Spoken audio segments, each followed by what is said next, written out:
Hello and welcome to episode 150 of Naija's Geeking Out, your favorite comic book podcast with a Naija twist. Thank you for joining us once again. Today you've got me, Cakes, and we have a full house, first off. So let me start off with Red the Regular. Red, how you doing, man? Regulars as usual. I'm glad to be here. Regular as a heartbeat. Okay, good to have you. Today, what's going on? This is winning. I'm happy. Life is good. We thank God. Lawsuits and things like that. Okay, we'll get to it. We'll get to it. DC and frivolous lawsuits. Okay. I'm contractually obligated to say things like that at this point in time. So, you don't have a choice. That one, how are you doing? Yeah, I'm very good. I'm quite eager to get into this whole DC thing because this is a pattern of behavior. So I'd like to get into it. Okay, awesome. But before that, let's touch on some trailers that we've seen this over the last week. Trailers, and then talk a little bit about something that's big in the news, lawsuits and DC and whatnot. But first, okay, Aquaman and the Lost Kingdom, trailer 1. It's about time. Okay, did everybody see this? I did. Today you're on mute. I said, of course, who won't see it? I saw it. I did say it was a good thing that I saw it, but I did see it.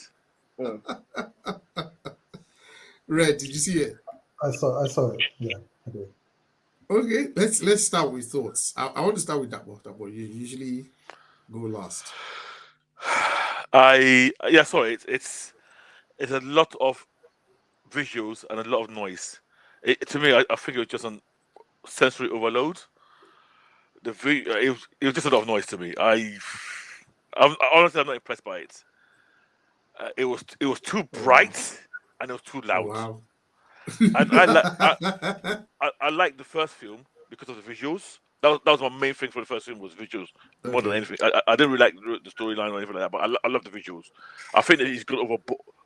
It's a trailer, so maybe this is not representative of the whole film. But that trailer to me was just an overload. This is just noise. Ali Wulili. What am I watching? Spider would do his own. One would do his own. It's too. Today I heard half of what you just said there. No, I said when Snyder does his own, it's that. When one own, like, how would they satisfy you guys? No extremes are not good. Either side of the extremes is not good. Yeah, that's that. So that what you're saying? This was basically like an EDM music video. Like it was just like very yes. That was the feeling I had. For that comparison. Okay, 2 days in Western Europe. Yes, it's very big around his area. synth pop and EDM. Well, then maybe 1 billion from Estonia. Who knows? Maybe. If everyone in Estonia watches this movie twice, it's not going to make 1 billion. Sorry, Estonians. Red, what did you think? Shockingly ambivalent about it. I don't care. Okay. Was colorful. I don't like what's his name? Jason. Patrick is listening. No. Jason. I think Patrick Wilson was looking buff. I'm not sure what they did over there. Yeah, but Jason Momoa's cheek of this bomb and Aqua Bro. I think it needs to tone that down a bit. But to the storyline, I'm not sure. The visuals look good. It was very bright, but I'll see it. I'll see it in cinemas, definitely. What did we even see in the trailer? First off, he's a dad, right? It sort of starts with the narrative, and he's exactly. Things have changed now. I'm a dad, and he's raising his son on the surface world. Yes, his father. Right? Yes, and and then he's like, "Oh, I have a job now," and you see him doing laundry, and his Aquaman armor is hanging there in the wind. So So he's still the king of Atlantis, right? And he says like 500 million people of all species under the water, blah blah blah blah blah. And Mantis, is it Black Manta? Yeah, Is yeah, Black, Black is Manta, Black? yeah, That was Black yes, Manta. yeah, yep. Why did I think this guy died in the first one? I can't. Do you know I can't remember a lot from the first movie, and I love that movie, and I actually have it on Blu-ray, but I can't remember a lot. Now that you asked me, I'm I trying to cannot. remember. I can't remember his fate. I I think it literally was can't Left remember 4 how Dead or something. You can't remember Yes. You can't remember the guy's face. Fate. his fate. I can't remember his fate. In the first film. remember then somebody picked him up at the end. There was a Yeah. post-credit Oh, scene, of course. and it was Volko picked him up. was it Volko? It wasn't Volko. It was the Asian scientist. Yeah. So yes, that's the guy. I thought that was the guy who was related. Actually, he's not Volko. That's Right? not Volko, though. Yeah. I was afraid. But you're correct. Okay. Yeah. That was the after credits. Yes. Oh, I did. You know, I did. I did not know that movie has an after credit scenes. Oh my gosh. Yeah. And you have the- Okay. and you have the Well, Blu-ray. and I actually have Blu-ray, and I don't know that he had the after scene. Yeah. Anyway, so he's back now, and I think he's scarred in the face or something. Yep. Because from the first one, the conflict I remember is between. They broke his helmet, though, so I think that's where the scar is from. Gotcha. Did you watch this movie recently? Mate, this is phenomenal. He has it on repeat. Don't mind Wow. I'm talking about it now. I'm remembering. I could barely remember. But yeah, so he's back. His helmet is intact again, so maybe he's upgraded it or something. And then there's this Trident of Darkness, Dark Trident or something.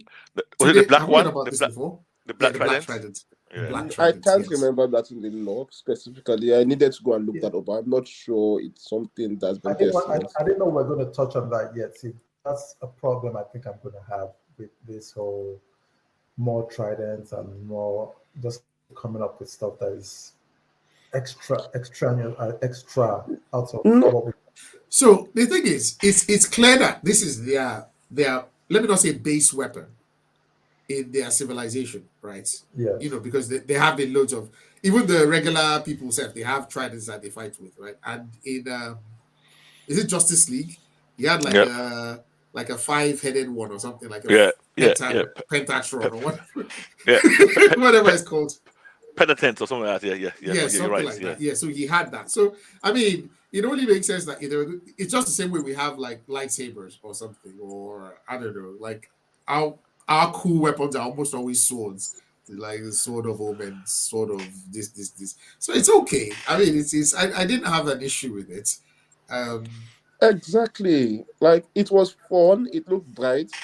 I mean, I had not been excited for the Aquaman movie since forever. But this trailer, I don't mind going to. I'm going to go to the cinema to watch this movie. It has done what the trailer is supposed to do. It has given me hype to at least watch the movie, regardless of all the bad press. Hype. When I say hype, I mean I don't quantify the hype. I'm excited that you know how you felt when you saw sliced bread. When you saw Wakanda Forever and you were shouting that, hey, did you guys listen to that song? Oh my god, what's the guy's name? Mutombo or Sampa the Great, please. Sampa or something. Yeah. I know that's hype. This is no when I see compared to where I was with interest. Wakanda Forever and where I am with this film before watching the trailer, there were different places now. Before watching this trailer, I was expecting I didn't care about Aquaman 2. But after watching this trailer, I can see myself going to the cinema on opening night to go and watch the movie. Okay. That's fair enough. Is there any scenario where you would have said otherwise? That is the question. I mean, I didn't say the same thing for Blue Beetle because Blue Beetle never moved me like that. The trailer didn't push me to the edge to say, "Oh, okay, this is a movie I should see." That was made for TV though. The one thing I did like in the trailer, I think Red touched on it. I loved the look of Patrick Wilson in this. Yes. And I hope he gets a lot more to doing this than Jason Momoa. I don't like Jason Momoa. Even in this trailer, I like him a lot less. Why? I'll be honest. In that trailer, he was a minus for me. One is the Really? Aquabrone. Yes, is the Aquabrones, and then he seems to have even put on a bit more heft. He looks bigger than I remember him. and it just looks on aqua like. You know, Aqua-like? I'm not feeling. You know, to me, it was like having the Rock swimming.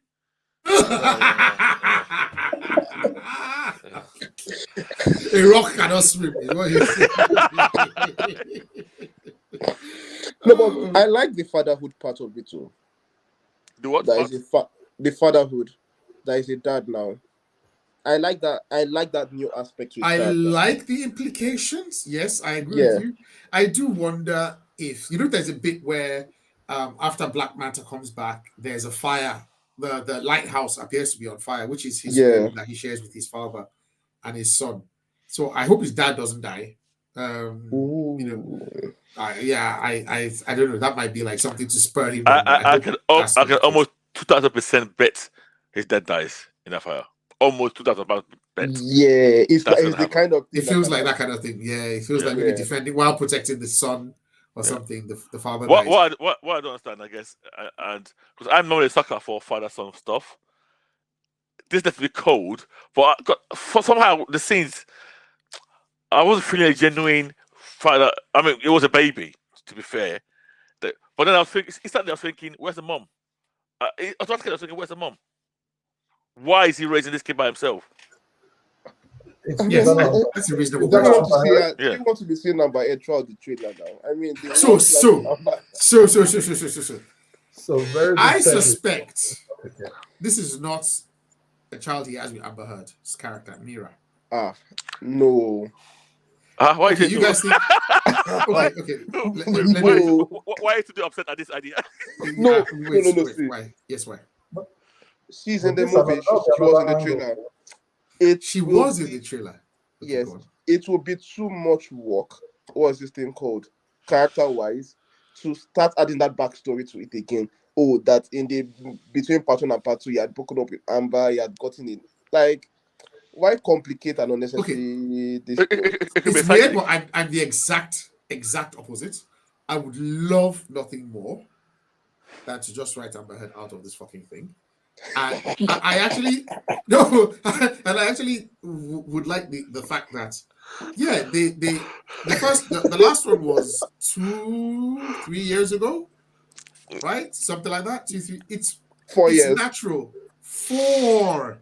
Yeah. Oh my god, it's natural for him to have met someone else and had a baby. Like, it's life. You don't. It's not like because you kiss somebody in the movie doesn't mean you have to end up with that person and have kids with that person.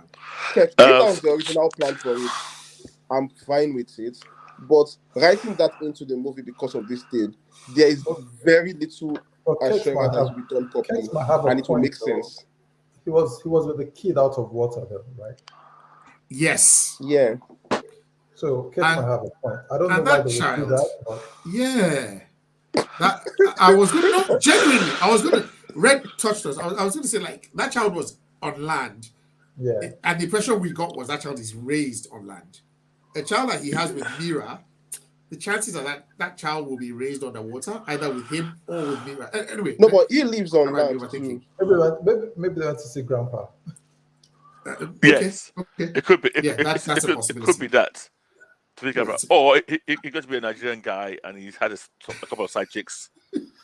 and this is the product of a side chick. Wait, do we know if his dad is Yoruba or he's Yoruba? No, I don't think it doesn't look like a Yoruba demon. He looks more like an Igbo. Odogu. He looks like an Odogu. No. So, oh my god. Okay, listen. One thing I wanted to touch on the trailer that was very funny for me. It was that they went, 4 years ago I was unemployed and now I am the king of Atlantis. And my mind just went to white privilege. It's only a white person that can have this kind of like,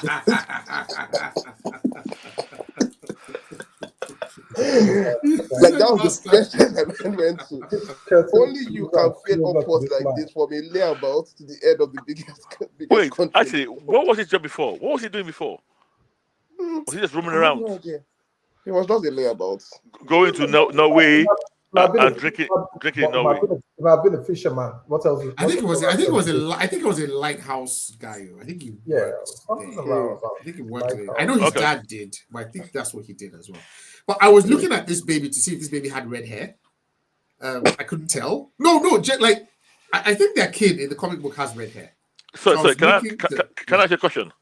Kex. Yes. Is your name Maury Povich? What are you doing? Are you the father? What kind of DNA testing? Okay, let's go to the mom, Amber Heard, who Did you see appears her? exactly once in this trailer. I counted.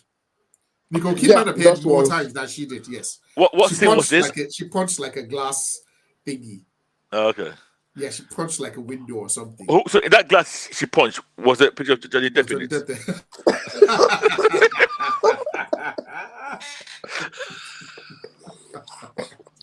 But You know what? I don't. before want to see there is one person that won't be appearing in this movie, Volko.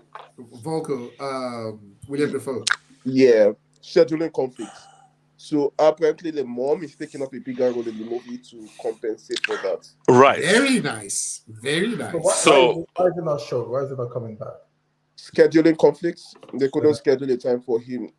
His power commitment and all of that. Apparently, That's the official excuse. In a funny way, some complaints certain people had about Nicole Kidman in the show called Lioness. Was it Lioness? Yeah, Yes. Lioness. Yeah, Yes. Special Ops. Yeah, some comments they had about her probably works in her favor for this film. Yeah, probably. Yeah. I Yeah. agree. Yeah. What I agree. complaints could that possibly be? I will not bring it on here. She looked good though. She looked good. I'll be honest. She looked good for the Atlantean. For that, not for a human. No comment. Look, No comment from me. I liked I like this trailer. I like the look of this trailer. It did the job. It sold the movie. December 20th. Do we want to do predictions now or closer to the time based on Predictions. how we feel? December. What do you? Should I we mean, do it's a long predictions time. now? It's a long time to wait. Let's move Okay. closer to the time. Okay, December okay, fair enough. literally is over 3 Okay. months. Okay. It's over 3 Let's months. say there'll be a second trailer, right? Yeah. Oh, of course. Yeah. And that one might be a bit slower and more deliberate. This one was fast. Like there was a lot happening. You know, Now, between if you remember the first Aquaman film, the second trailer was even more frantic than the first. oh wow. Okay. It was okay. longer and it was just one long action sequence. It was they had Oh, they even released yeah. a The featurette. 8-minute trailer. Yeah. It was the the rooftop the chase. Yeah. rooftop in Sicily. Yeah, I didn't watch it. Yeah, I remember that. True.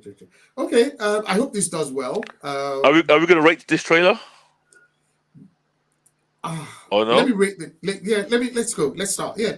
I'm going to give the trailer a 3 because it was a pretty looking trailer. It was a very pretty, very nice looking trailer, but it was very vapid. It didn't really evoke anything. The music wasn't particularly, it wasn't particularly, it didn't, the score, the music, it didn't really trigger anything. There was no real feeling of emotions. We had Black Manta back, and as much as I like Yahya Abdul, he's not quite up there as an actor yet. I'm the jury's out on him. I don't know if he's a good actor. It feels more like a brother adventure. So I'm keen to see more of Orm because I think Patrick Wilson is a really, really good actor. All in all, the CG looked nice enough. It seems like it's going to be fun. We saw the stealth suit. 3 out of 5. It did what a trailer is supposed to do. Okay. For me, it's a 2. 2 out of 5. Why? But for the reasons I said earlier, I just thought it was a lot of noise. To me, it was like what's that? What's this guy's name? Oh, Snyder's Sucker Punch. Kind of reminded me of that. Hey, what kind of wickedness is this now? Sucker Punch. I'll give it a 3. I'll give it a 3.5. It made me want to watch the movie, which is a big step from previous year. So it's done its job, I guess. It's done its job, Okay. exactly. Yep. Okay, fair enough. Moving on to another trailer. So we also got the trailer for Kite-Man.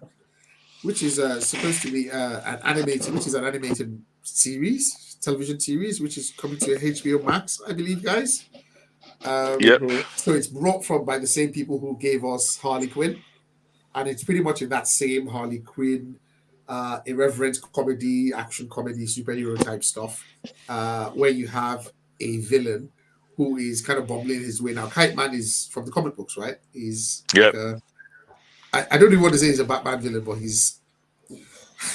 I mean, if you would talk Batman would be ashamed. He's not a Batman villain, but he's like a henchman. Let me say he's a Yes. chief he's a henchman who has a shtick. Is a glorified henchman. He's a glorified henchman. There was someone who wrote him kind of well. Was it Tom King? I think it was Tom It King was actually. Tom King. I think it was Tom Yeah. King. It was Riddler, Yeah. Riddler War versus Riddles. Joker. Riddler versus Yes, Joker. Yeah. That was a pretty cool Kite Man. But typically he's like a joke, really.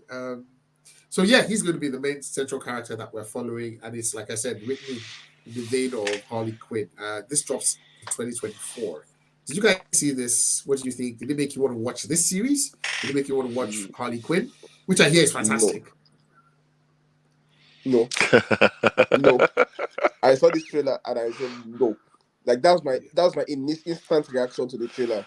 Nope, not watching this. Don't care for this. We will never see an episode of this thing, no matter what anybody says.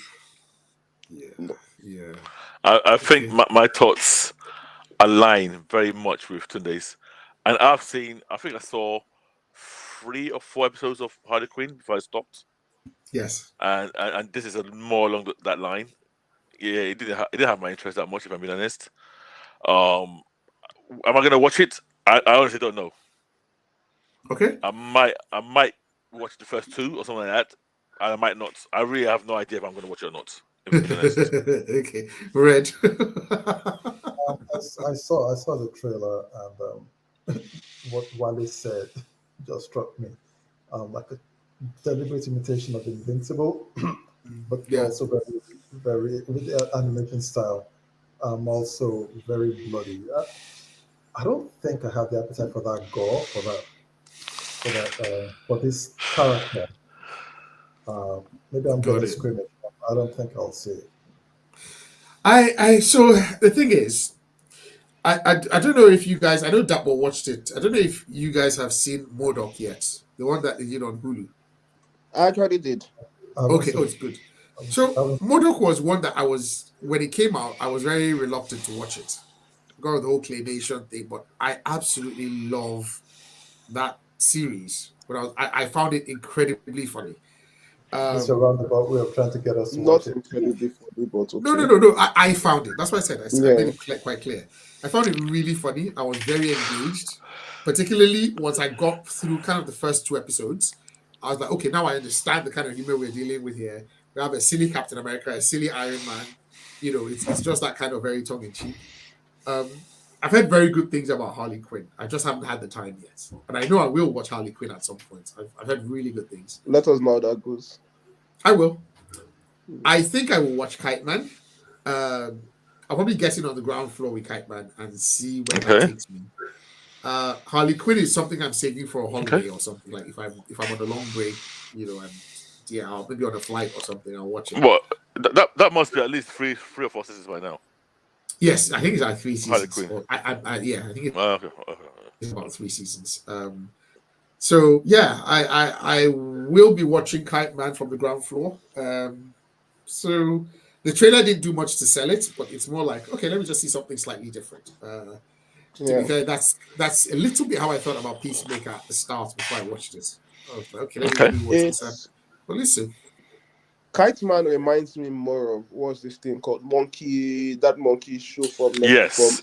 I did like that show. I did like that. Yeah, It reminds me of that.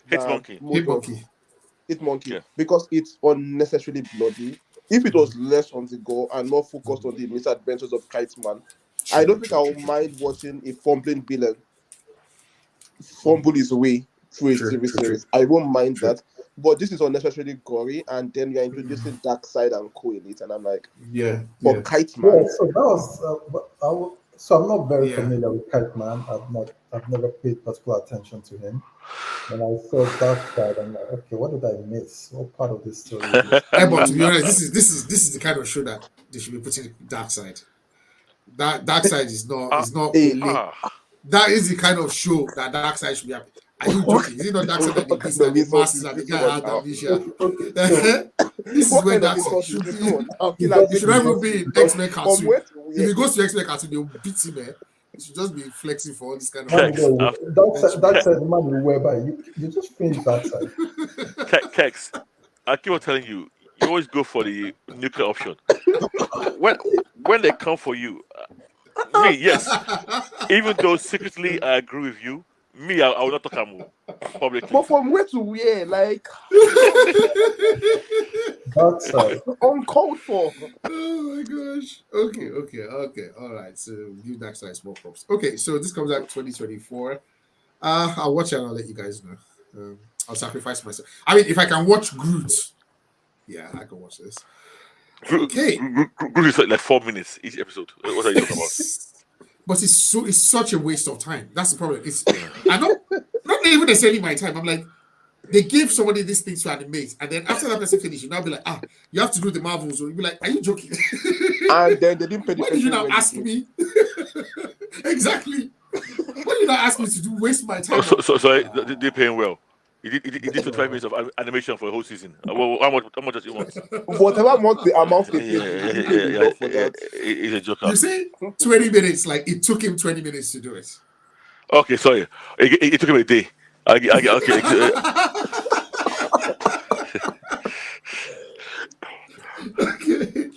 All right. Moving on.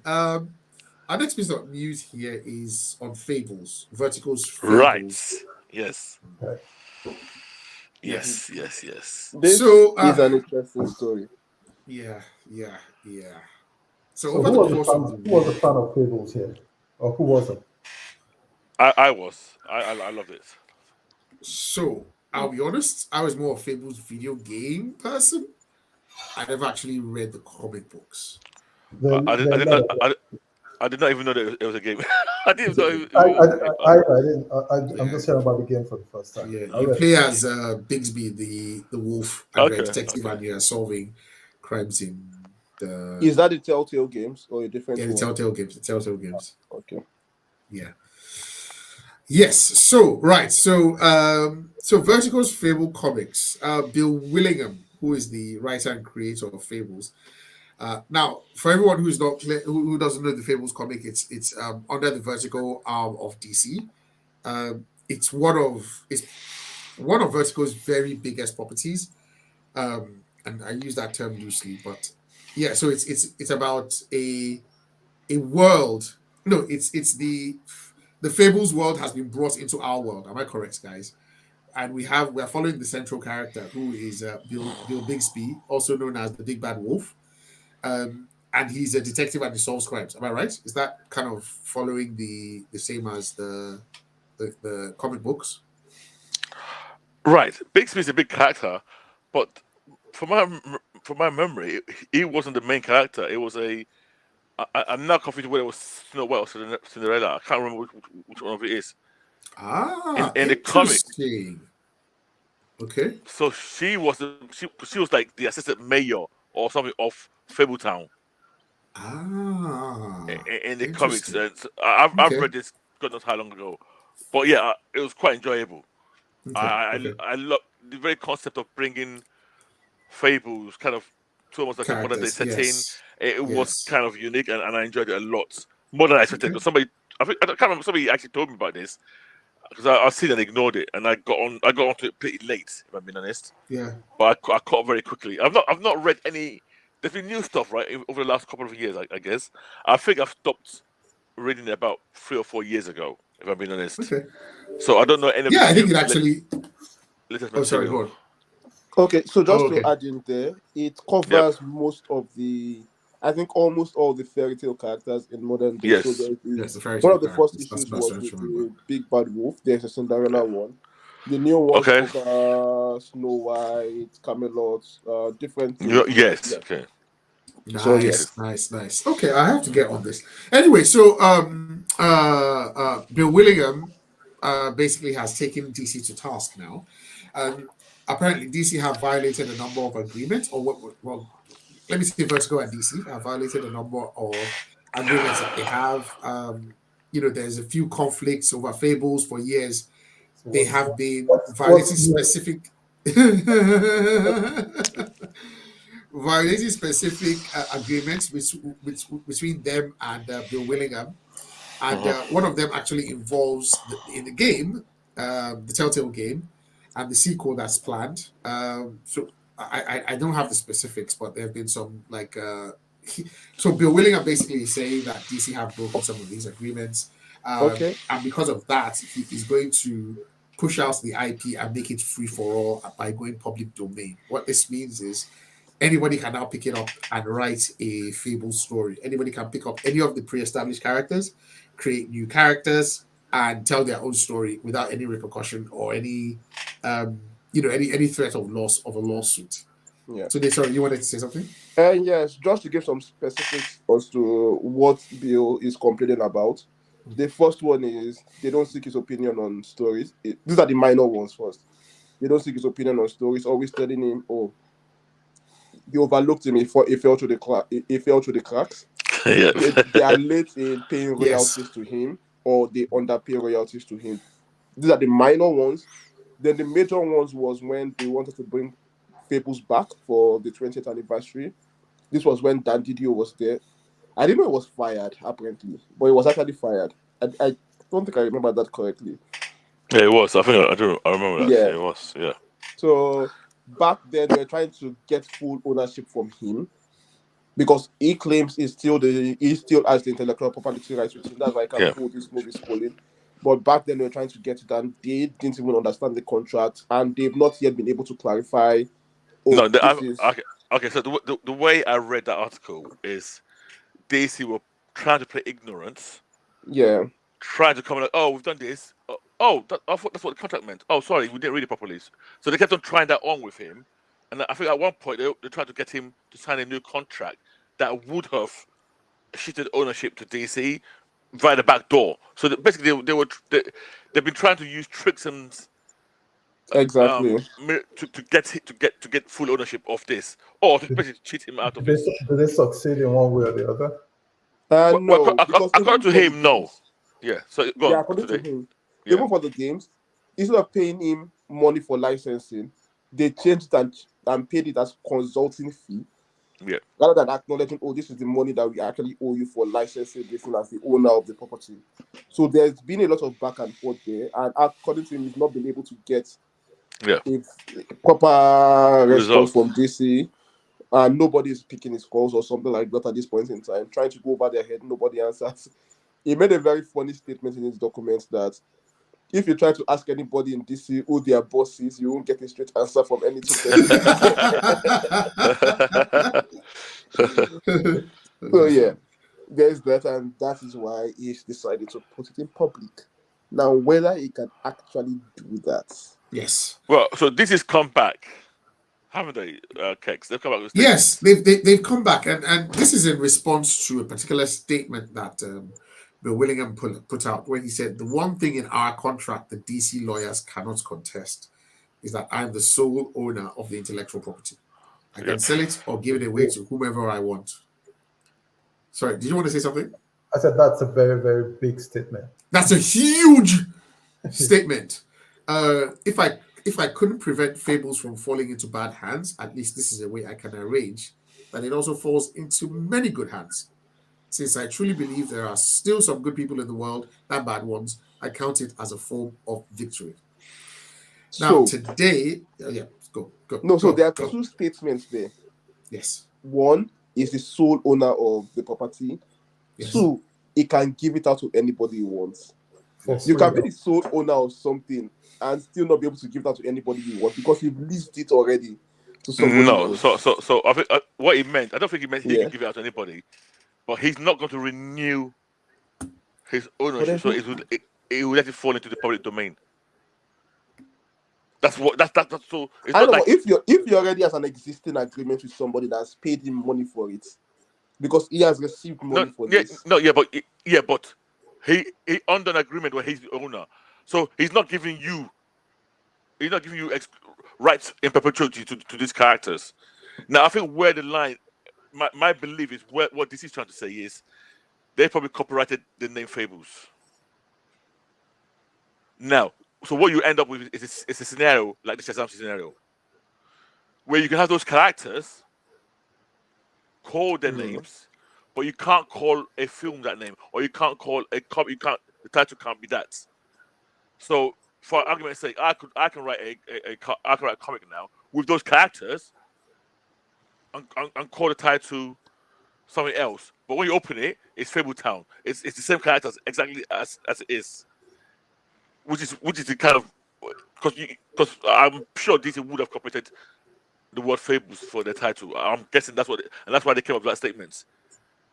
So that means if it goes to the public domain and people are going to write it, I'm guessing they won't be able to call the comic itself like the title of the comic itself Fables. Yeah, well, that's fine. That's still a win for him. I mean, if I can call it, the Wolf or Big Bad Wolf or something, that's still a win. Yeah, you could call it Bixby. You could call it Bixby, or you could call it exactly. Yeah. This is claiming the storylines, characters, and elements bearing are owned by DC.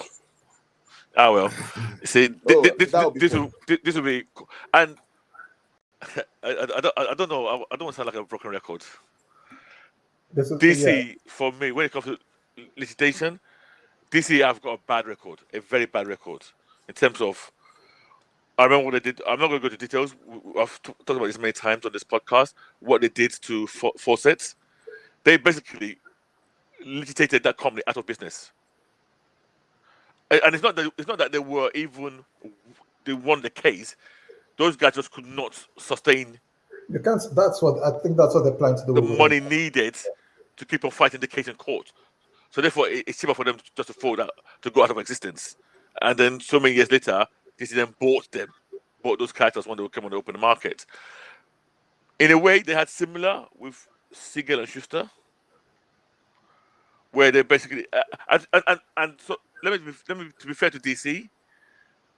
In the Siegel and Schuster storyline, I think Siegel and Schuster were basically relying on what I call public nice feeling towards them. The big corporate taking advantage of two young writers, which in those cases I don't tend to be on the side of those people. Listen, you knew what you signed back then. It was work for hire. DC does own those characters. They don't really own you. Out of the niceness of themselves, maybe they should, since what you've done has become way bigger than anticipated. But legally, they don't owe you jack. So in that case, but again, the way they handled that was bad. To the point that they didn't even. I remember there was a big argument when Superman came out about having their names even on the film, and I think there was a long fight before it was a public audience and people that forced DC's hand. And there's a pattern of behavior, pretty much. There's a pattern, and also it's not even a pattern. There's also like Marvel had a similar issue with Stan Lee at one point. But they quickly just said to Stan Lee, okay, listen, we don't want a bad rep. Look, we'll make you chairman forever. And we'll pay you $1 million every year for doing nothing. How about that? What of this guy, the other guy in Marvel? Disco? Oh, God. Disco, yeah. Disco. What happened to Disco? No, not Disco. There was one of that Disco was Spider-Man. There was the guy that later came over to DC and wrote the fourth one. What's his name? So Jack Kirby. Yes, Kirby. It's Kirby. You're talking about Jack Kirby. Yeah. Yeah, but Kirby's beef was more with Stan Lee. His beef was around. So you know what Stan Lee's like. He's a publicist. He's a PR guy. He's a showman. So he was going around saying, and he was going around saying, I created Fantastic Four. I created this. I created that. And Kirby was saying, no, it was either equal, or you just came. You had an overall idea. I don't know how to fill out the details. So that was where there was a lot of back and forth. It never really went to any legal support or anything, and it really was against Marvel. It was more him. Basically, he called Stan Lee a huckster, and he actually created a character at DC based on Stan Lee, which was not very flattering at all.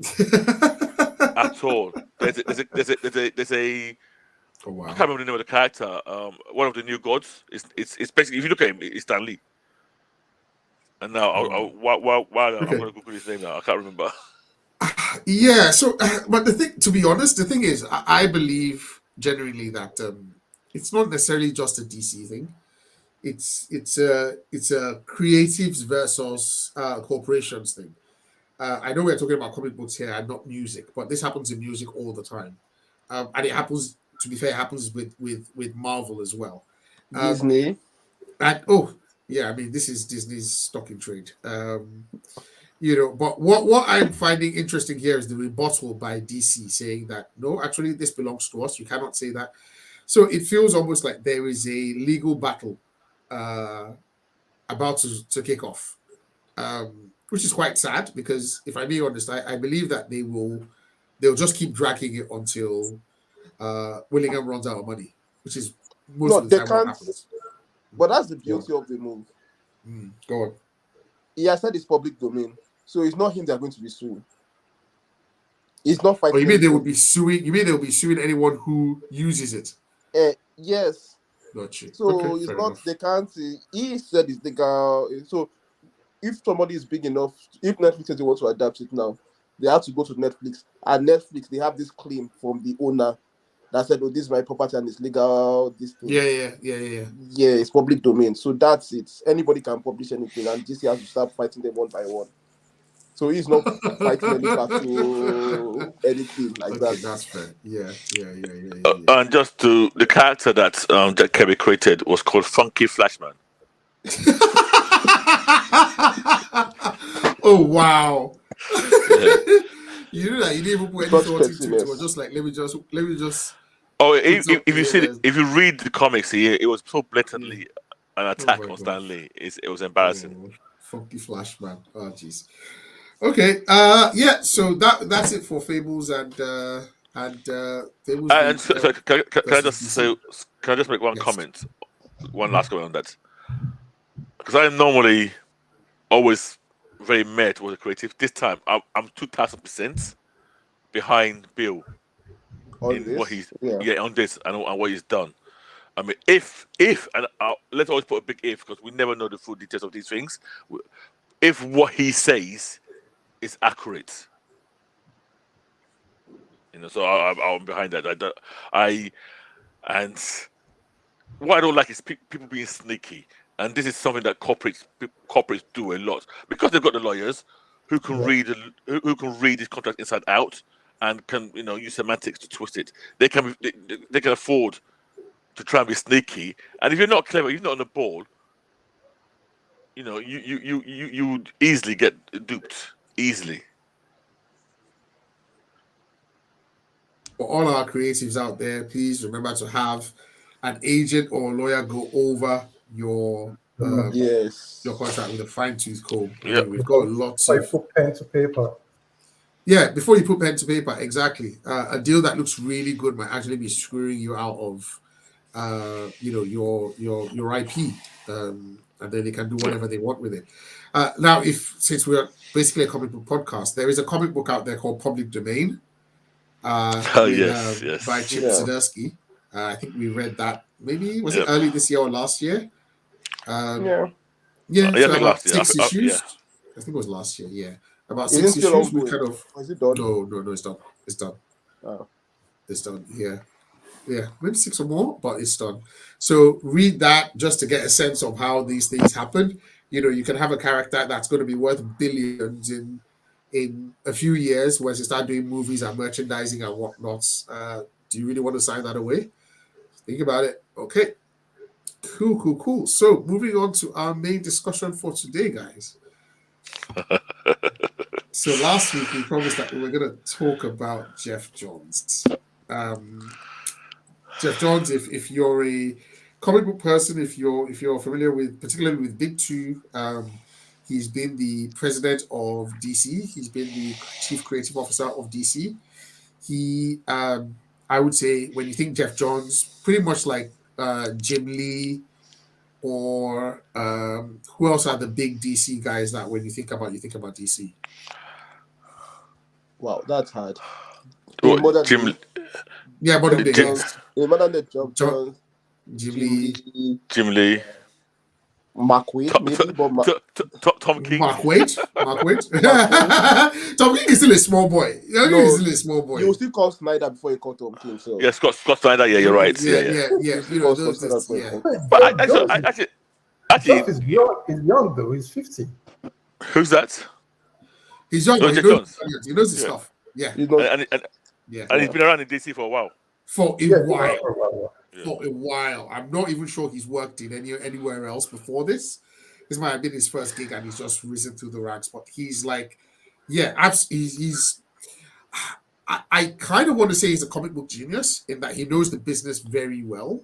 He knows that he's had a hand in their TV, their comic books, their movies, their universes, crafting, their games. he's been had a around hand in in everything. everything. So Everything this year. yeah, he's been there with everything. Yeah, Yeah. exactly. He's been a part of it. And so what we want to talk about now is his influence in DC.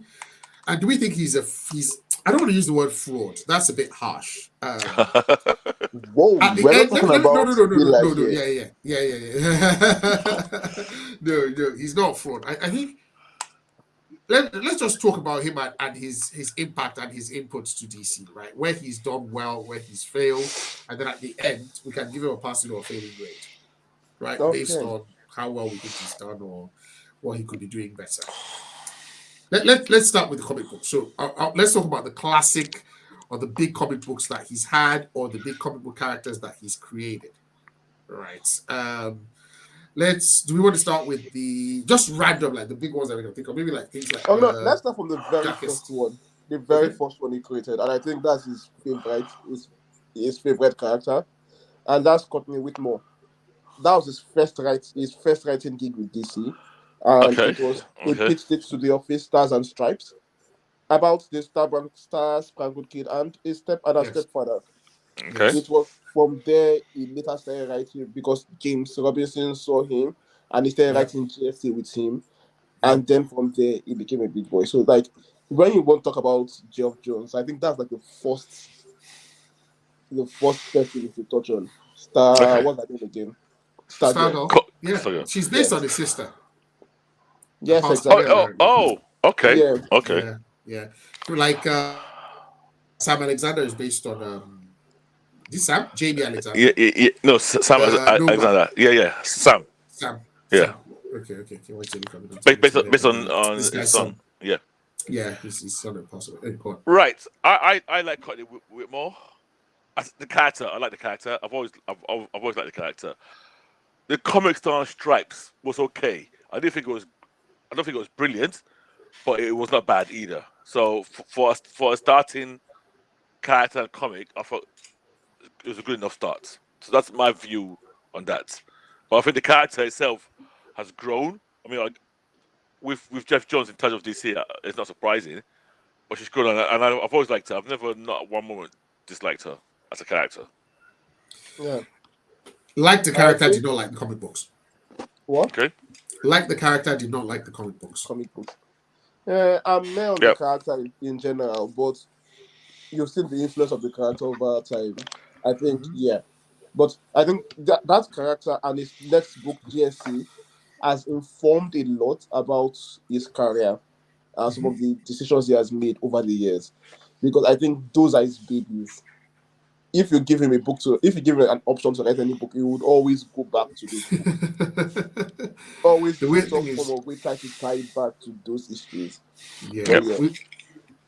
We talked about this last week, right? I think it was last week where I think that when you mentioned that he's a big GSA head and he's always going on about GSA. Yeah. I think that is his biggest nostalgic motivation. Yeah. He always tried to either bring in back the old GSA or bring in a new generation of them or bring the new generation from back in the history back again. he's done a lot around JSA. For me personally, I've enjoyed a lot of his JSA work. One of the times I really liked Black Adam the most was when Geoff Johns was writing JSA and Black Adam was part of it, and that was one of I think that's one of Black Adam's longest, almost heroic phases. Yeah, And it yeah. it was really enjoyable. To be honest, I do like Geoff Johns on JSA. I am not generally a big fan of JSA, the team, but when he writes it, I actually enjoy it. Yeah. Okay, today, what's next? What else did he do after that? And yeah, then Uh-huh. he did Flash. There are some other major comics he did Flash, but then after Flash, Teen Titans for a bit as well. Then Okay. it gets to the big ones, and that's Green Lantern. Yes, yes. That's So the the thing is, I think JLA. of him and Green Lantern, and I think of Green Yes. Grant Lantern. Morrison and JLA. Like I think of Grant Morrison and Justice League. I think of Geoff Johns and Green Lantern. Like that is probably very, very, very intrinsically tied together. And we're talking about what? We're talking about Brightest Night, Brightest Day. So Brightest Night. Blackest But Night, Brightest Day, Day. Rebirth. He's the one that Rebirth. introduced. I think he's the one that introduced all the colors, yes, all the multi-colors. 100%. Yeah. So if you think of all the current law of Green Lantern, it's from Yeah. the head of Geoff Johns. And Yep. you have to give that to him regardless. Like he has built that world up. And I don't think any other cosmic thing rivals the Green Lantern Corps. Yeah. So, in oh DC, God, in DC, In yes. everywhere in comics. That what? Cosmic organization that rivals Green Lantern in terms of law. Okay. Yes. There I isn't. think. There isn't. Yeah, I think I can There's agree. not even I agree close. that. Yeah. Not even But close. I do think that was a height, and that is the height of Geoff Johns' career. That which one? what he did. Blackest Night, Blackest Night. Let me Well, develop. Color Spectrum.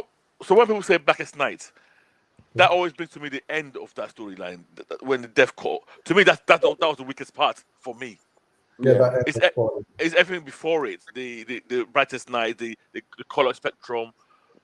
I mean, this guy created an entity.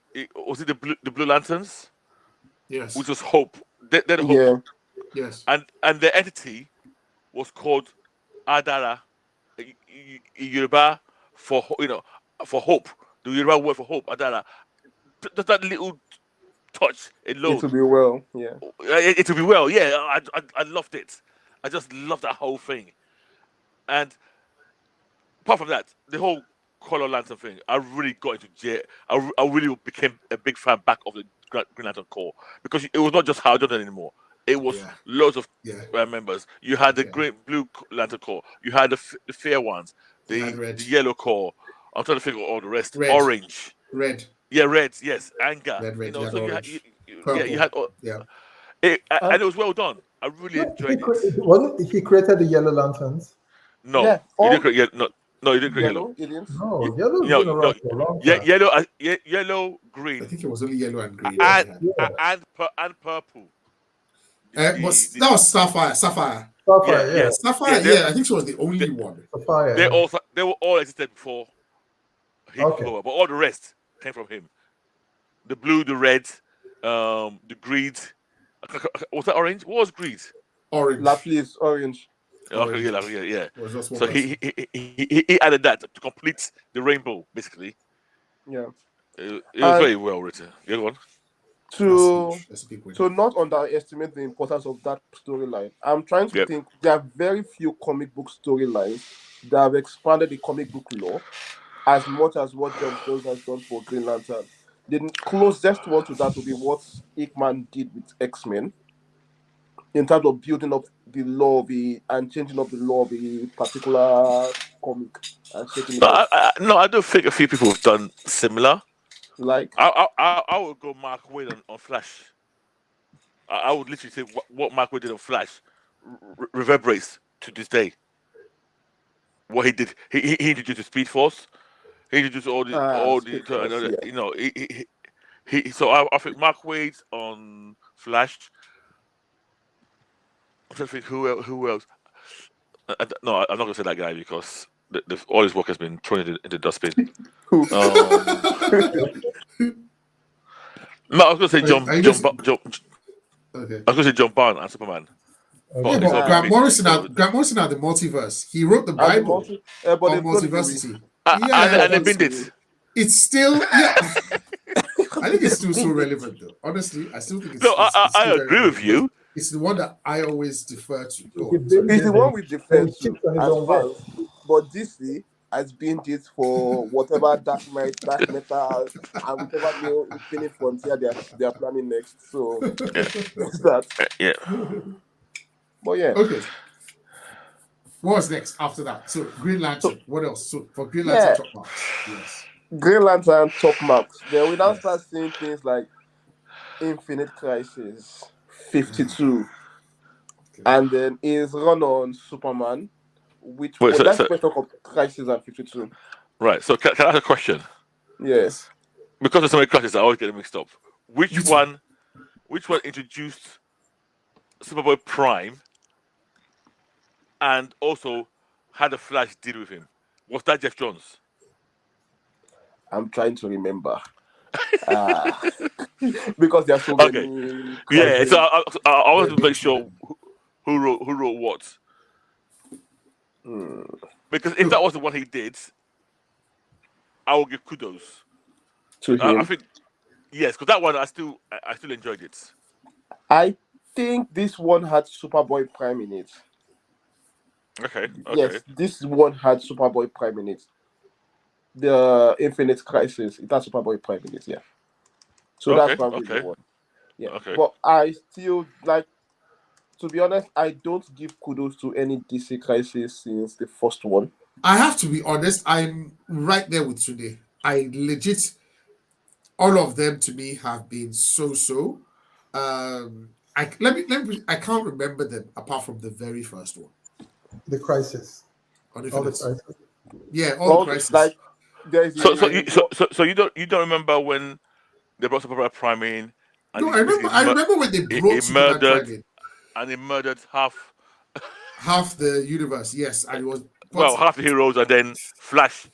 Was it Wally that dealt with him, or was it Impulse? I'm getting confused. That sequence is one of the few sequences that I always remember from that series. I can't remember which one is. So I did like that. I won't lie. That's the comic book. Yeah, I've confirmed that's the comic book. But still, like, okay. Or every crisis that has happened, I think the DC shouldn't have gone down that line again. Every single time they do a crisis, I feel it's a mistake, and it always confirms itself as a mistake. Oh yeah, always. I agree. Yeah. Now, you talking about crisis brings me to a book I totally forgot about. What? And this really annoys me. He wrote a book to me that fixed everything. We'll get to that. Doomsday. Oh, okay. We'll get to that. Okay. I'm building up to all those comic books first. Okay. So yeah, he did Infinite Crisis. I'm not sure. Did anybody read 52? Of course we did. Yeah. What did you think of it? Toilet. What are you talking about? The one where 52 issues, one every week. Yeah. One per week. Yeah. No, for a year. So. Yeah. Not new 52. No. 52. It was the first 52. It was one comic every week. I remember that. Okay. For 52 for a year. So no. Yes. So they did that. I think when this period, DC was not doing really well at all with their books. Like the entire concept were falling flat. They were trying to go back to all these things that they were failing. And then he did some really good books. Okay, not really good books. He's run on Superman. He did The Last Son. I'm not sure if you remember that one with the Zod's kid. He did the Brainiac run. He wrote a new origin for Superman, Secret Origin. I honestly forgot that he did Superman. You mentioned it. I literally forgot. The only one I remember is the Brainiac one. The Brainiac. He did Up and Away with Kurt Busiek. Oh, that was him. Up and Away. It was cut, but it was also. You like Up and Away, I remember. The kid that is Up and Away with the kid. No, that's Last Son, I think. Yeah, Oh, that's There's last year. also On the Way with the kid, right? Yeah, I thought it was Up and Away. What was that comic where he had to go to some different planets and fight Oh people? no, oh yeah, there was battling, but wait. That's not Up and Away. Okay, okay, It's you not got me. Up and Away. No. No, Up and Away Oh was no, when he no. was powerless. That is something world. I can't remember. The one you're Okay, talking about okay. is different. That one. That's the one that we read Uh, a few weeks oh, back. okay, okay, okay. No, a few Yeah. months back. No, The that was World with One, no. I'm talking about when he was taking care of this guy's kid, Zod's kid. Zod. Okay, okay. Yeah, I there don't was think I that remember. comic I don't book. think I remember. Okay, okay. Yeah. None of these stories are. Some of these stories are. Let me not bash it too much. They are okay Superman stories. They are not bad, but people mention the Brainiac storyline as up there. I don't see it as up there. It's just a Brainiac storyline. The Last Son as well, and Up and Away. They are all there. They follow that same bit of storylines, and I'm okay with that. Eh, it falls into some of my criticisms with Geoff Johns, but good enough. Then we start off with his big bang, Flashpoint. I love that. I love that. I love that book. Oh, Yeah. I love that arc. I love that whole story. I love it. Like I love it. I okay. I I don't know. I don't know if I like it or not. If I'm being honest, I like the idea. I did like the execution of it. Yes. I like the comic book. Yeah. I like what was happening in the comic books, but it could have been so much better. Yeah. If they've taken the time to properly plan this storyline, the same way they plan Crisis, this would have been the first, we are rebooting our universe storyline that I think would have been really, really good and well done if planned properly. So, It's also the first time I noticed something I didn't that he was going to do more of later on that I will now hate him for. I think the first inkling of what he did with Billy Batson in that arc yes, was there. I yes, he remember, did that there. yeah, Yeah. I remember that. So, Neo 52 came, and I think Geoff was the big creative direction behind Behind this. it. Yeah, behind that. He was the one that was planning the Flashpoint. As if you remember, Flashpoint was supposed to be a Flash solo event. Before midway, they decided to expand it and cover the ODC and say, okay, we are reposting the entire universe. And that's why the story was not planned. That's why they had 5 Robins in 5 years. Batman had 5 Robins in 5 years, and they didn't properly think Oh of the God, yeah, ramifications of all of these things. That's that the was a thing there. mess.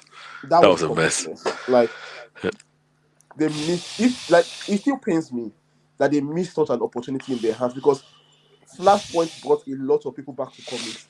It was the first time market share for comics grew significantly. Like the mainstream media was actually talking about comics. Everybody was looking forward to what was going to deliver. And then during that period, he wrote Justice League, which was hit and miss. The first few acts were misses, but some acts later on were hits.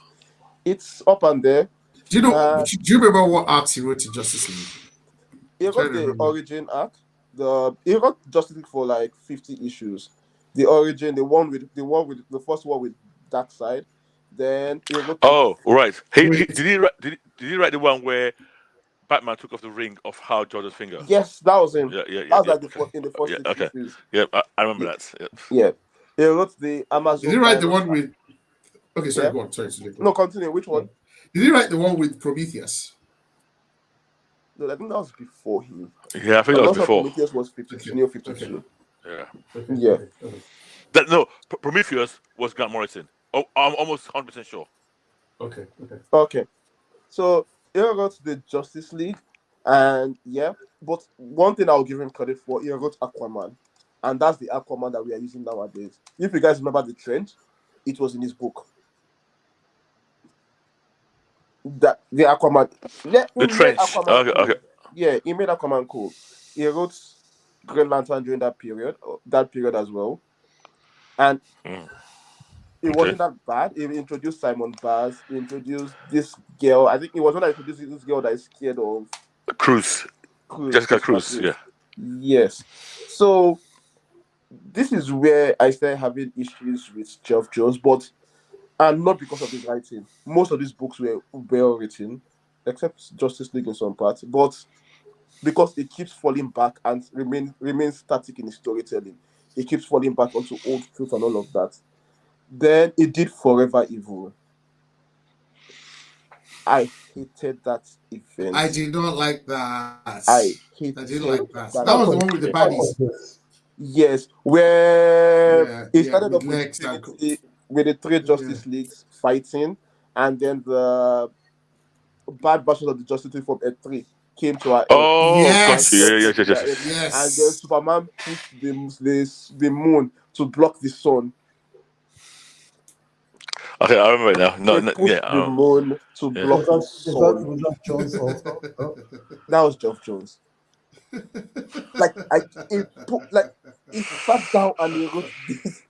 Superman pushed the moon to block sun. Yeah, but is that any worse than Batman falling from the moon to the earth? It is not. Nothing can Exactly. At all. But it is still bad that and we still give Zdarsky a hard time for that. So it's not as if Batman falling from the sky or from space. So yeah, that event was bad. It did the Dark Side War, which I think was shit. The one where Batman said and I know it's shit. Shit. Wait, Dark Side War. That's the one that Dark Side daughter. Yeah. Grey. Yeah. Then that his run on Justice League, I won't say it's the best one. The best thing he did there was for me was the Amazon virus art, where he made Amazon a proper virus that was infecting and giving people powers and Lex Luthor and all of that. It was a very short arc. That is my favorite from his entire Justice League run. But then he did DC Rebirth, which is the first of the yearly DC restructuring. Failures. Like from DC Rebirth till date, every year DC has an event that they're restructuring the entire universe. Right. So stop me if I'm wrong here. Yeah. The opening issue of Rebirth was the one that I almost cried. Yes, they brought back your Wally West. Yes. That was such a glorious start, and yet what followed was absolute trash. But that issue alone for me was worth the price of entry. No, see, that's the thing about Geoff Johns. Yep. I don't think anybody would deny Geoff Johns is an amazing writer. He knows how to write. But when it comes to big stuff lore, big stuff world building, I won't go to him for that at all. Yeah. So he did the Rebirth in 2016. Yep. 2 years later, he's changing everything again with Doomsday Clock in 2018. Wait. Doomsday's Clock was 2018? Yeah, 2018 to 2020. That is my most... Doomsday Clock was... Sorry, Doomsday Clock, was that the one with the mime? And yes. That's the one. The Watchmen character. With the comedian, with the smiley face. Yeah. And Manhattan. Yeah. So Doomsday Clock, it's a good read. Yeah. I'm not a fan of the world building of how he builds his world, but it's a good read on its own. I'm like, okay, this is good. Like when they announced Doomsday Clock as a sequel to Watchmen, everybody was skeptical that you cannot write do it. Yeah, it did it, and it felt respectable to the source material, even though there are some things nobody likes. But like the writing felt, to say your writing felt respectable as a sequel to Alan Moore. That shows how good you are. I thought it was excellent, really excellent. I loved it. It was 2017 to 2019. I've just googled it. Great story. I was immersed. I loved the artwork. I bought every single issue. I went and bought multiple issues of every issue. I literally got multiple issues. One is fully bagged, not opened. And I liked how they ended the storyline with a very portable explanation of the various crises that has come before, how Superman is integral. I just loved what he did. It should have... Yeah, go on. Sorry, go on. No, continue, please. I was going to say, it was to me going to be the perfect launching pad for new DC comics going forward, and they would have kept the rules based on what is established in that book. But it didn't even last 6 months or 2 months before they changed the rules again. And that's the problem with DC. Like, they have. It's annoying because I think after that one, almost 6 months after to a Yeah. year, Metal started, and then Metal had another event the year after again that resets the rules, and then they had the Infinite Frontier afterwards. Then he himself came back and wrote Flashpoint Beyond afterwards again. That was Yeah. last year or so to reset rules. So like between 2016 and now, I think we've had like 5-6 different events in DC that has reconstructed the universe in the way it's supposed to be. So it's like, yes. So since then, he has written some books here and there. And what made us start this podcast was because of the Justice Society of America run is doing, which Yep. is the time traveled one with the old Justice, with all the histories of the entire Justice Society of Yep. America. Yep. Yeah. So, Can we and talk? before I forget, he also did S1 Batman. S1 Batman. Oh yeah, that was good. I enjoyed Yeah. it actually. Yeah, that was Yeah, good. that was a good read. Let's talk about his greatest crime. Yes, go ahead. Shazam. Shazam. For me, that's the scene I can't forgive him for. Changing the law to say that the character's name is Shazam because he thought people would get confused. He didn't rate people. I think that was an excuse, if I'm being honest. Yeah, I think. And what annoyed me more is, okay, you change the law, so it's no longer Captain Marvel, it's called Shazam. You introduce an extended family to join him. Yeah, you could name them. For how many years have those characters not existed before Mark Waid's taking over? Almost 5 years, 6 years? Or is it up to a decade? No, it's over almost a decade by now. Yeah, none of the other characters, apart from obviously the ones I had named before, i.e., Mary Marvel. Well, she didn't even have a name.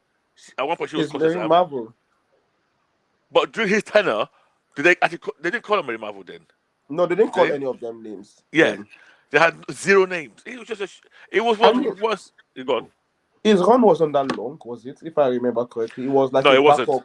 in I Justice think League. I think about 12. Actually, you're right. 12 backup issues. Yeah. So once a full comic book. Yeah, and it's really that's a disrespect of a character that one time was outselling Superman, and you just came along. You did your foolishness. Why are you making face? Why are you making face? They didn't outsell Superman. What? It was outselling Superman now. Yes, I agree now. I'm not arguing with you on that. I thought you wanted to fight me until they send them out of business. But yeah, to me, I mean, fine.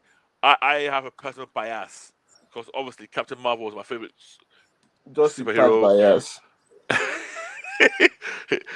That is the character that brought me to comics. And sometimes it's kind of why I now hesitate. When the small character has changed beyond recognition. In the past, I would say, who cares? Nobody rates him. Then I thought, there's probably somebody somewhere, anywhere, that is his favorite character. That's a character that means a lot to him. So sometimes, every character deserves to be treated with respect and reverence. Yeah, go on. You see, this is the problem I have with fans of comics. Yes, go on. Of characters.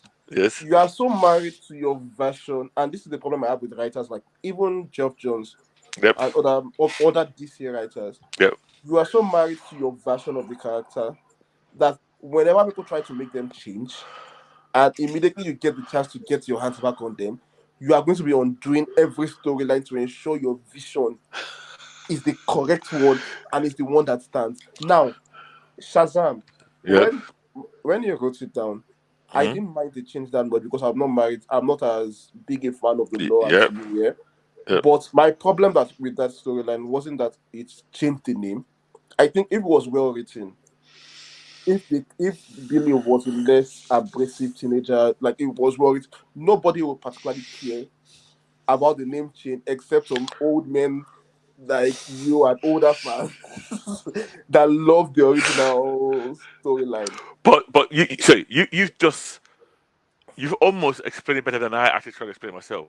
Yeah, He changed the name, the core of the character. of the He changed, character. Yeah, the character was almost unrecognizable apart from using the word Shazam and the costume being a bit similar to the old one. It was you might as well have just created a whole yeah, new yeah. a new team, and that's what it's like. Me, I don't know. It's like me saying I want to write Spider-Man, and then I said, oh, my Spider-Man is going to be vigilante. It's going to kill people. It's going to be. That's not Spider-Man.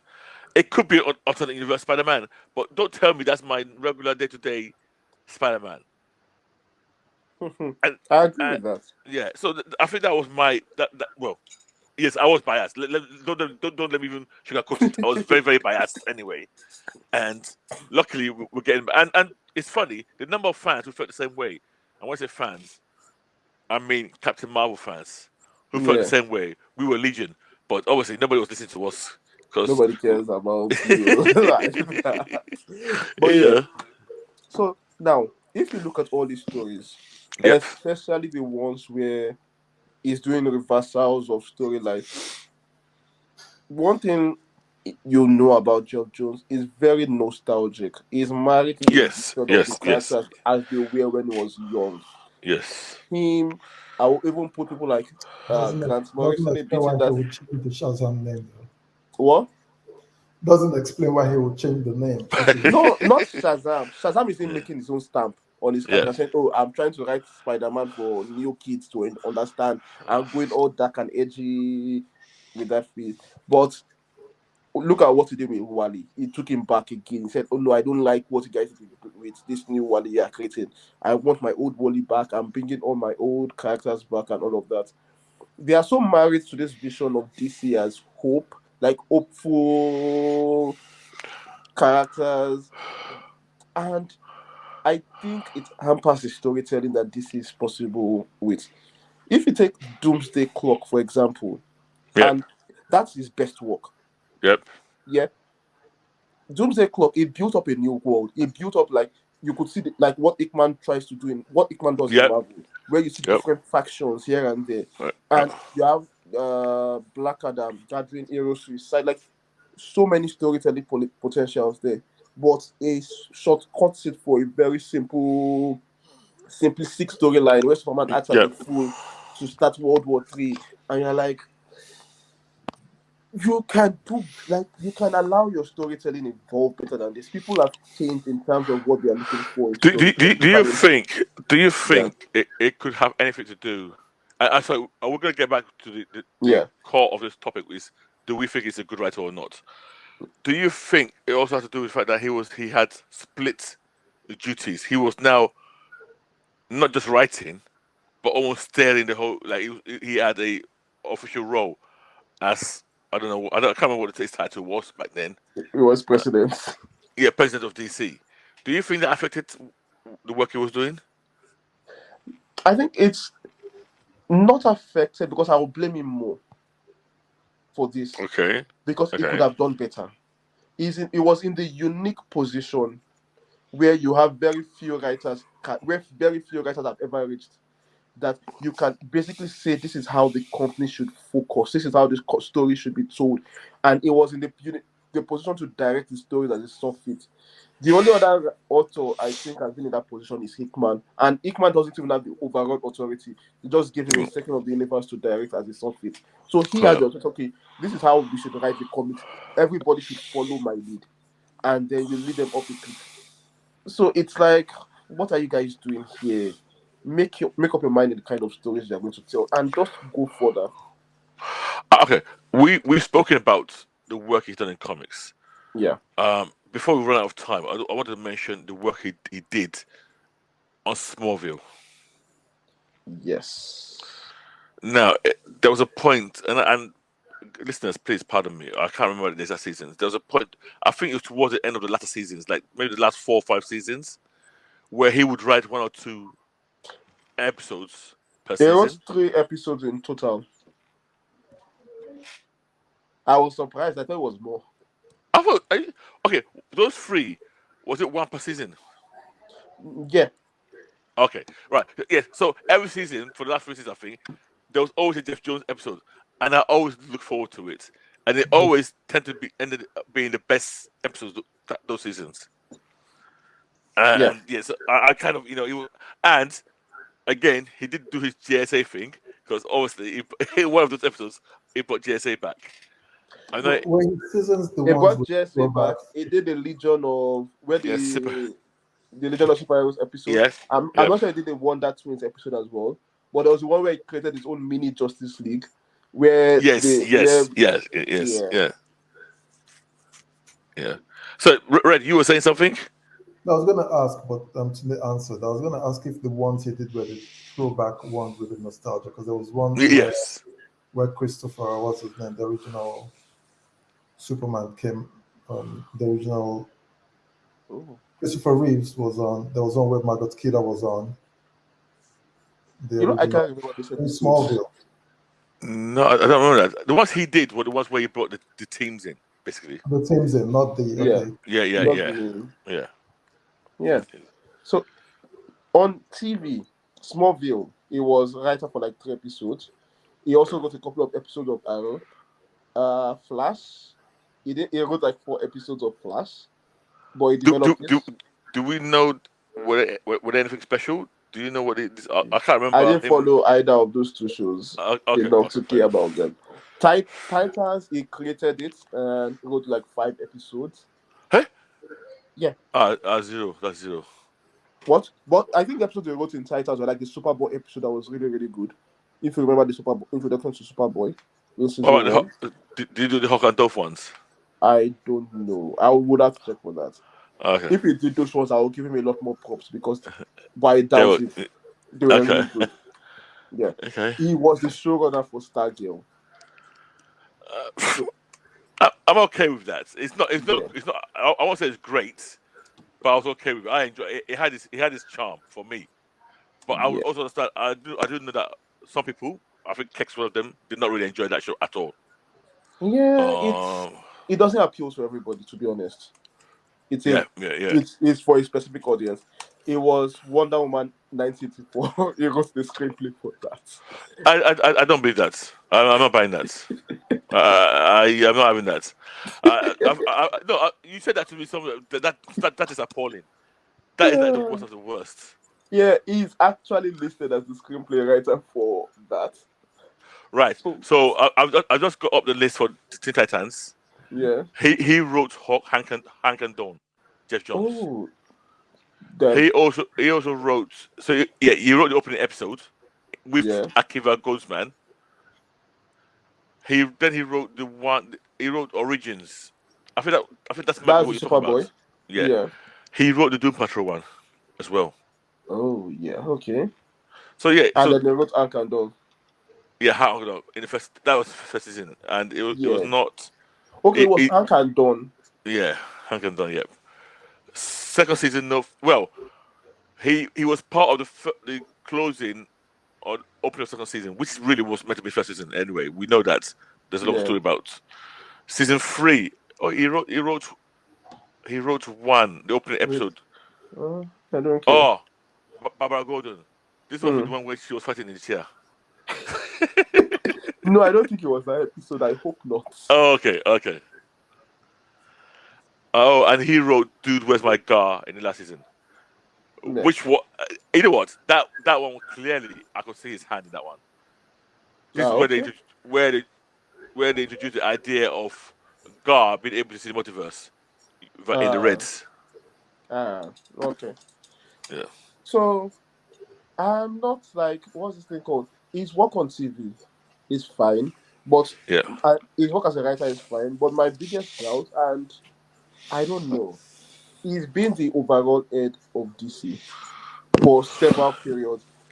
There was time was the president of all DC properties going forward, whether it was games, whether it was this or that, and I don't know. Maybe it's more than he could have done more for me. Because of the structure of DC, but okay. So let's come down to brass tacks. Yeah. Do we think Geoff Johns is a good writer? Yes. Yes. So today you're saying yes. Okay. Yes. I Red. don't like half of the I'll say stories. yes too. I don't think Yes, it's I think it's a decent writer. I have to say yes as well. But I will qualify that I think for some weird reason sometimes he makes some missteps. Not a lot of missteps, and not for it's not as if, like, see, the yes is properly qualified. He's a good writer. Like, Yeah. when you give him a story to write, he will tell an engaging story, but he will make a lot of things that will annoy you as a reader in his storytelling. Like, he has problems. So, Okay. good writer, yes, I'll give it to him. Okay. So Geoff Johns, if you're listening to this podcast, we said you're a good writer. Don't let it go to your head. You're still, you're still going to be judged by whatever you put. And the thing is, I always think it has to be hard writing if you're also the president of the company or whatever his job is. I just feel it's like directors who also act. It's got to be harder to do that. Than just directing But or just acting. he wrote some of his best books when he was president, too. Okay, not some of Like his best books. Okay, not his best books. exactly. I Not mean, his best books. yeah, exactly. I mean, Doomsday Clock. He was president, right? Yes, that was his last one before he stepped down. Okay.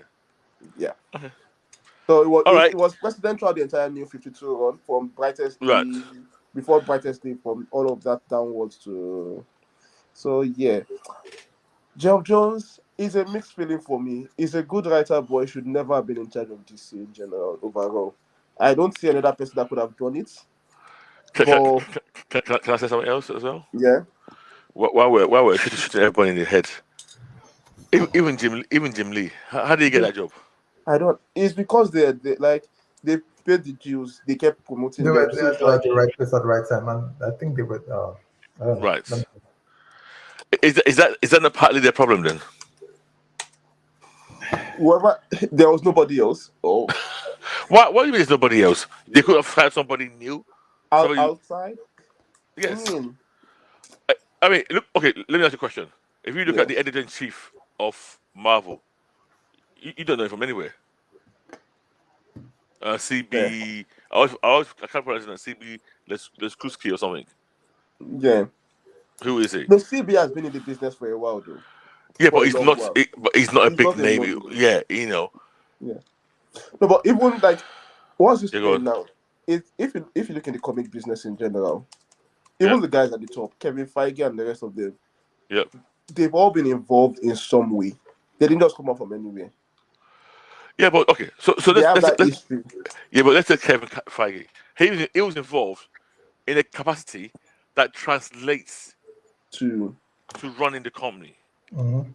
Mm. Like he was doing production stuff. He was doing. Jimmy was an artist. Jesus was just a writer. What I'm trying to understand, what other things have they done that gave them the skill set to become an executive? I, I'm not even. I'm questioning what made them that. You know. It's very like, because it's like, you are right about that, but the breadth of the talents they've had, like, at that point in time before he became an executive, this is Yep. a guy that's been writing the best episodes for TV show. He has been collaborating Yeah. on the Yeah. best Yeah. games they had. He had been doing all of these things. Nobody could question his knowledge. So bringing Yeah. somebody to come and oversee him, there's also that politics of those kind of decision making as well. I'm not saying they made the right decision, but Hmm. it's very difficult at that level because he had done a lot. His resume is really impressive. But Okay. yeah, it's just a shame though that they oversaw him and Dan Didio between Flashpoint and Doomsday Clock, where these guys were in charge. DC could, I don't know, they wasted a lot of golden opportunities there, and that's one of my biggest beefs with him.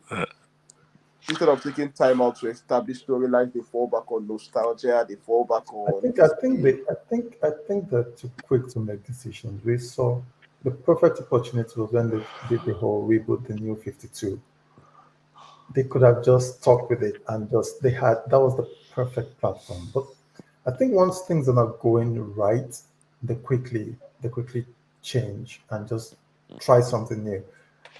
Unlike Marvel, I think Marvel will stick it out for okay, see the whole MCU now. We can say realistically for the past 3 years they've not given us anything decent. But they've not been quick to just turn around and go try something new. I think there's something about that consistency that helps. DC just changes; it's too quick. That's what I think. Any little thing pivot quickly, and so they don't get to establish. Yeah. Look how much this. I mean, of everything they have between Batman and Superman, there has to be at least 20 movies. Yeah, no, I agree. You get no argument from me. And even during the whole mess of Joss Whedon, I think he didn't come out. He didn't come out of that whole thing, smelling of roses. No, he did. Yeah. He was part of the people that was dragged. Yes. By your brother. Right. Ray dragged him. But if you see the way DC handles Snyder and just completely switch directions, Marvel did not do the same with Avengers. I mean, Marvel had the luxury with who under their belts. With Avengers, right? No, Marvel had the luxury of many wins under their belts. Okay. I don't think that's a fair comparison. Snyder had been See, even Snyder's biggest success, Man of Steel, was disappointing to the studio because they were budgeting $1 billion for that movie. The Batman vs Superman, they were looking at $1 billion too for that movie. Justice League, they were looking at 800 million. You don't think anything could have been so? You don't think anything could have been salvaged from that situation to make it better? No, I'm saying it could have been, but they made a lot of mistakes with that situation. But I won't compare them with Marvel. And to be honest, I would try something. I'll throw in something else in terms of the Marvel one. I can't really blame Feige for what happened in Marvel in terms of the TV shows. I think the blame is more Disney itself. Yeah. So I think they pushed for all this. Oh, we need stuff for our so we've got this new streaming platform. We need content. You guys give us. True. So I think they can't. I don't know whether he kicked back against it and they forced him to do it. But I got an element that was not his decision. That was their decision, and hence they could not really blame him for the that's a good point. The output of that. Right, guys. I think we've come to an end. But before we go, where would you rate Geoff Johns? Because we would like to do this later on with other writers. What tier of writer would you rate Geoff Johns out of What are the tiers? What are the tiers? From Hickman. No. So that's God tier. That's God tier. Yeah. Who else do they put in the God tier? Hickman. Moore. Ewing will always sometimes. Did you say Moore? Alan Moore? Yeah. Oh yeah. You got to put Alan Moore. No. You got to put Alan Moore. To me, okay. Don't bite me. I will put Neil Gaiman up there as well. That's fine. There's nobody to the contest. So to me, that's got tier. Then you got great.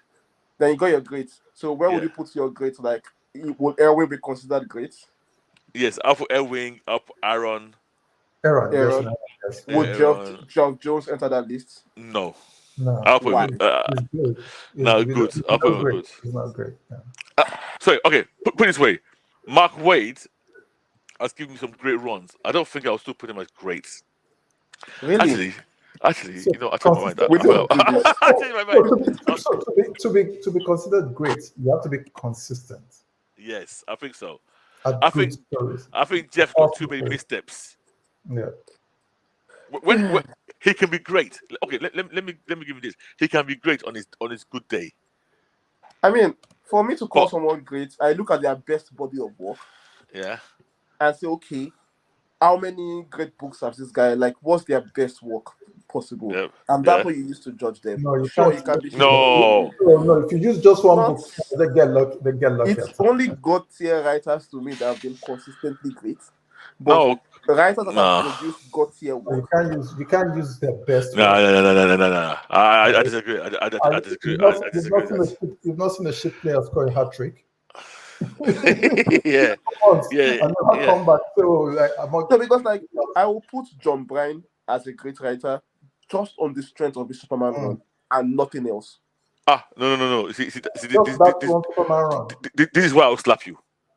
The most classic, the most iconic. Well, actually, he didn't write it; he drew it. So let me actually because the X-Men run. Even when he took over, it was good and it was great. Good was great. His run of Fantastic Four was great. I think it was also what he did last before he jumped to DC.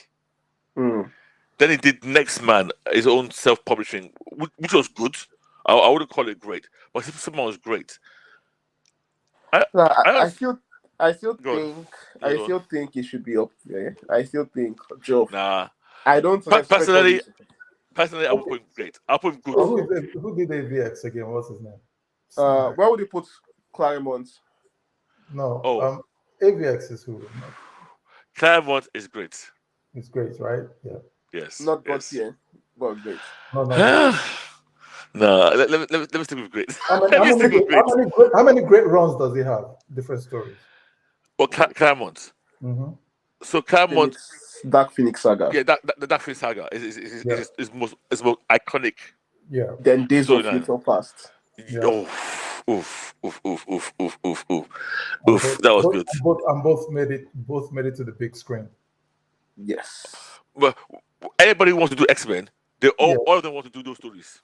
Yeah, that's what I'm saying. Yeah. Yeah, they all want to do you can't tell stories. an X-Men story without going to those two. Yeah, and Claremont also introduced some great female characters. He was big on female characters, making them. Kitty Storm. Pryde. Rogue. Yes, yeah. He was the one that created Yes, he did God's work. If not for the issues he and Marvel had, which is a bit of a shame, Because at one point he wasn't banned from writing, but it's almost like they were paying him not to write. Yeah. There was this weird agreement they had. They're paying him not to write. Paramount's great, not God tier. Yeah, so for me it's great. I wouldn't put him God tier. I know I'm being a bit selfish with this God tier. So I mean, have I put in there now? It's just Alan Moore, Hickman, and Neil Gaiman. Neil Gaiman, yeah. We'll probably need a proper episode to talk about writers. There's one more I'll put in. Warren Ellis. God forbid. I just do. I didn't think it was going to fight. I don't know exactly who's coming. God tier. Yes. No, it's not God. It's not God tier, please. It's not God tier. It's not God tier. Forget Planetary. Have you forgotten Authority? He's not God tier. Have you? Warren Ellis is not God tier. He's not God tier. I think this podcast has to end here now. So Planetary, Authority. He has some things with Iron Man. He did extremely. Transportation? Was it? Yeah. Was that him? Wasn't it? Wasn't that? He did Trees. No. Yeah. Was that him? Oh wait, no. Transmetropolitan. That was him. Yeah. The Authority. That was him. Hellblazer. Hellblazer is him. That was him. He's making no. He made Hellblazer what before him. Oh, he's an SF flag. Okay. Yeah. Red. Okay, Global Frequency. I like Global Frequency, but I don't think a lot of people read that. I am an extremist. He did what? Oh, he did the Wild. I don't like extremist. He did the Wild. No. I'm going. He did Wildstorm Revival. Yes, of course. Yes. The Wildstorm. That 20 issue story. That was awesome. No, it wasn't that good. Now he created. It was. No, the new Wildstorm. He ended up in Whimper. Yeah, it did because I think again, I think they stopped the story halfway through. Thunderbolts was him. Yeah. Again, I'm not saying God tier these titles you're calling. Thunderbolts was epic. But it wasn't God. Okay. It wasn't God tier. Grant Morrison. What have we got? We should actually dedicate an episode to talking about this. So I have beef with Grant Morrison, but yes, let's talk about this later on. Yes. I think we've rounded up enough, so we can round up and say our goodbyes. Yes. Right? Okay. Okay, go ahead, Sunday. Saying something. Yeah, goodbye, guys. We've talked about Geoff Johns and how good of a writer we think he is.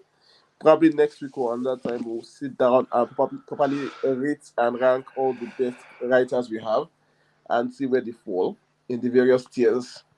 So see you guys next week. Well, right? Yeah, see you guys next week. I agree with Sunday, but we have to keep an eye out for him and not let him sneak in any DC one story, one arc. Tom King for the greatest. into great and God. Yeah. Okay. All right. Right.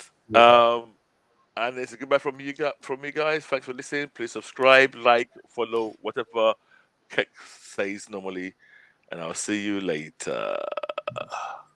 Okay.